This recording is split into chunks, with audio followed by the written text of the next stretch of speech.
filled with pentagrams and what looked like blood. The smell of sulfur had suddenly changed to the smell of fecal matter. My hands covered my face as the vomit seeped through the gaps of my fingers. I began to panic. I did not understand what was occurring in front of me. I could feel my body trembling uncontrollably. I was starting to realize that there was something off. Behind the desk, there were 6 doors, made of steel with strange faces indented into them. I could see an elderly gentleman in a butler suit in front of me. His clothes were dirty and torn. He was very lanky. His body was slouched over with his hands brushed against the floor.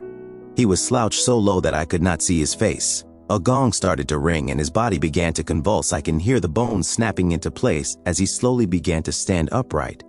His eyes were sewn shut. You could see the dried blood surrounding them. He had multiple open wounds with a mixture of pus and insects secreting out of them. He lifted his hands towards his eyes and he began to force them open. One by one, the seams slowly broke open. He smiled and said, "Welcome to check in. Can you give me your name?"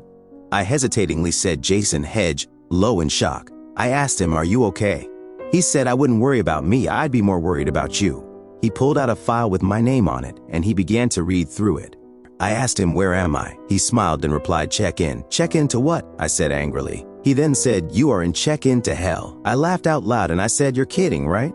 He replied, "No, I wish I was kidding. You are certainly in the processing area of hell."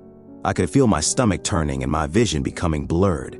The sweat started coming down my forehead as I felt everything moving slowly. He looked at me with a smirk and says, "That happens to everyone when they realize where they are." I said to him, "There has to be some mistake. This can't possibly be happening to me."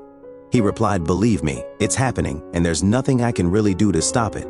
Now let me take a good look at your file so I can decide what path you have to take." "What are you talking about?" He looked at me with an annoyed look on his